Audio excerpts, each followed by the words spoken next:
July 12th, Nashville, UFC Fight Night. We finally get to see the Mean Machine in action this year. Steve Garcia is taking on Calvin Kattar. We finally get the top 15 name. It's been a long year, man. How you doing? I'm doing good, man. I'm pretty sweaty right now. We just finished working. We're always working. So I'm excited that July 12th, I finally get to go out there and just show everybody all the hard work I've been putting in. We know there was a lot of disappointment associated with the cancellation of the Edson Barboza fight. But can you give the people a little bit about the behind the scenes, how much you were staying ready, how many times you thought you were about to fight before this one came official? Yeah, when Barboza pulled out, so they pretty much told me to stay ready, but because it was 2 weeks prior to the fight, I was staying ready, and nothing would come about. And then probably a few days, there's this, possible matchup, and that one fell through. And then there was another one, and I was like, dude, this is just too much. I was like, there's so much uncertainty. And then I guess nobody wanted to cut the weight. And I was like, well, let's do 150. And so he said, yeah, that sounds like a good idea. Or even 155, I told them. So then I was able to eat a little bit, because I was cutting down. And then they finally found one that would cut to 45, but he'd only fight me at 45. I was like, this is kind of this doesn't seem like it's going very smoothly. I don't know, that card seemed like it was kind of falling apart anyways. So we told him, I was like, all right, just give me the next one. I was like, we'll figure it out. I was like, but Barboza can just regroup or something.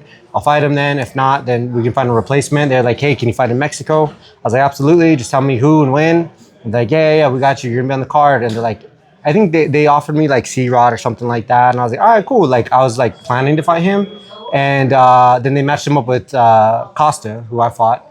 And I was like, okay, I guess I'm not fighting him. So I was just waiting until literally 2 or 3 weeks prior to that. And I was like, bro, this is just getting kind of crazy right now. And I was like, what do you think's the move? And he says, I think if we're gonna wait for a top 15 guy, he says we need to kind of regroup. So let's just kind of get you out.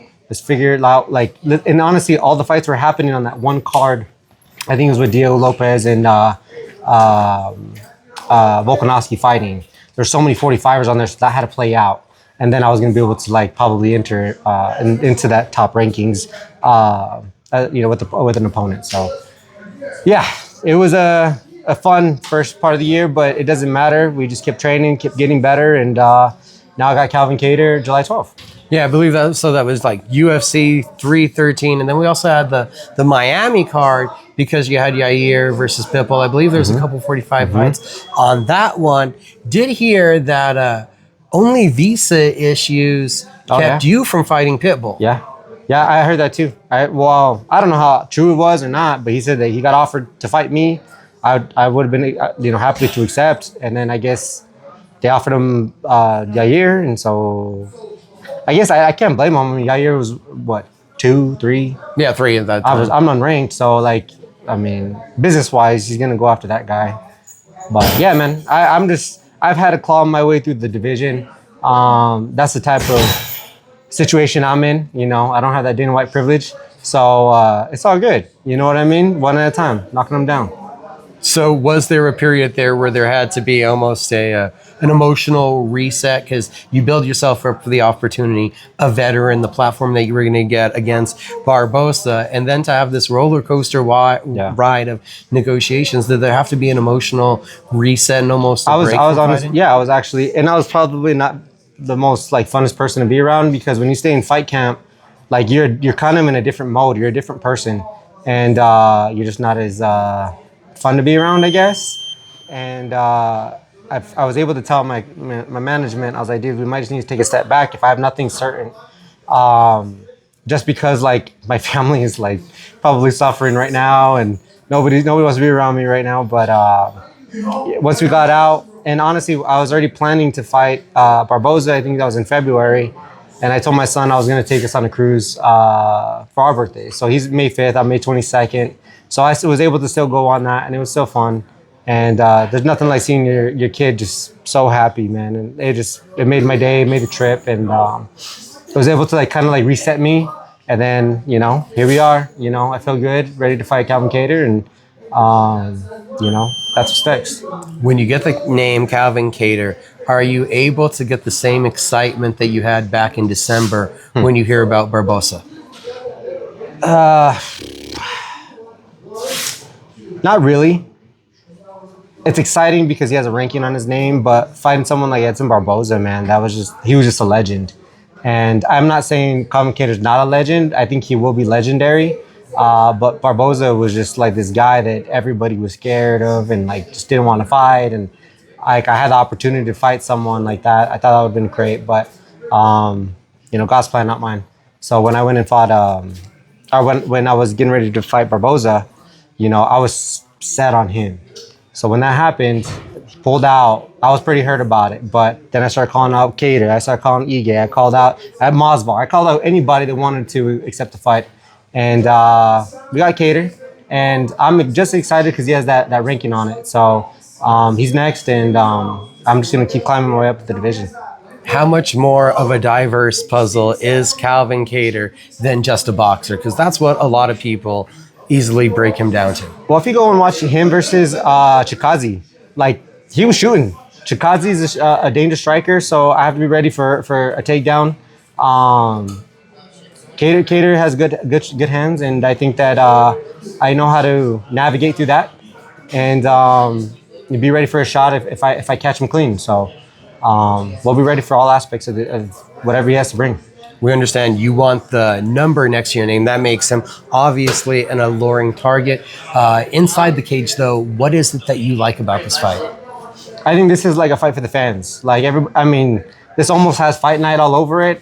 This could be considered, the people's main event. I love Derek Lewis, but I think it's gonna be fight of the year. It is what it is, and I think that I'm hoping I at least get the co-main event spot. As of right now, it kind of looks that way, but I'm not sure. But at the end of the day, they're going to remember me and Calvin are going to lay it out on the line. We're going to go out there and, it's going to be fireworks. Last time I talked to you, we were debating what was going to happen with the division. We now know that Toporia's moved on. Volkanovski has the belt. Do you see that it has kind of cleared up and where a path to the title could be for you? Honestly, there's such a big opening, and it's almost like up for the grabs. And I'm not saying Volkanovski is not dangerous, but he was not the Volkanovski of old. Like Diego Lopez, really took it to him. Volkanovski, I think, has probably 2 more fights in him, and I think maybe he should probably either move up or figure something out, retire. I don't know.